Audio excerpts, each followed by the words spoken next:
सपा की तेज तर्रार विधायक ने बदल दी मैनपुरी उपचुनाव की हवा। वोट मांगने के अंदाज की मुरीद हुई जनता। रागिनी सोनकर के अनोखे अंदाज की कायल हुई मैनपुरी की जनता। ऐसी धाक जमाई कि पानी पानी हो गए भाजपाई। भाभी डिंपल के मैदान में उतरी रागिनी तो दिखाया दम। पब्लिक के बीच जो कहा उसने फिर से इतिहास रच दिया। मैनपुरी उपचुनाव में समाजवादी पार्टी और भारतीय जनता पार्टी दोनों एड़ी चोटी का दम लगाने में जुटे हैं। सपा मुलायम सिंह यादव की विरासत को बचाने में जुटी है तो भाजपा मैनपुरी के किले को ध्वंस करने की रणनीति बना रही है।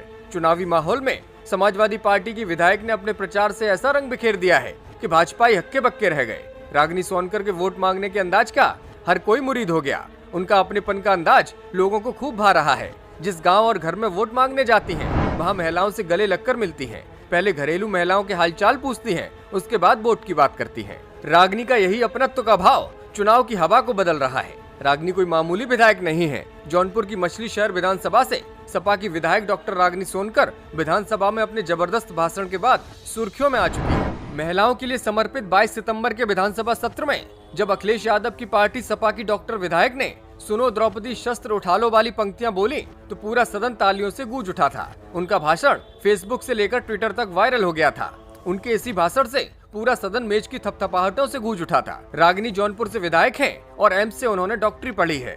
सदन में महिलाओं के लिए खास तौर पर आरक्षित सदन के खास दिन पर अपने भाषण देने के खास अंदाज से उन्होंने सबका ध्यान अपनी ओर खींचा था। रागिनी वाराणसी की अजगरा सीट से विधायक कैलाश सोनगर की बेटी है।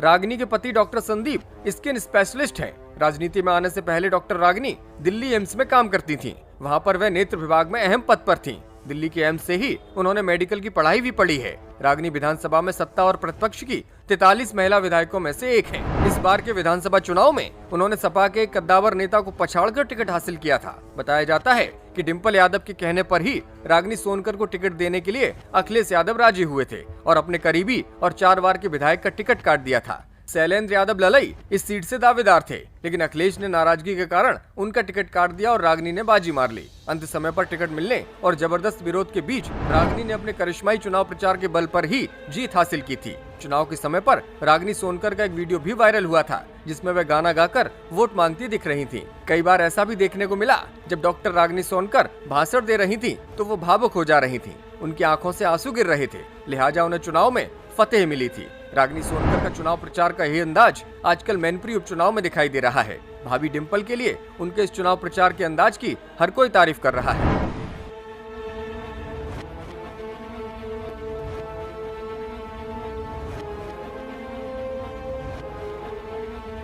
ब्यूरो रिपोर्ट, मीडिया हलचल।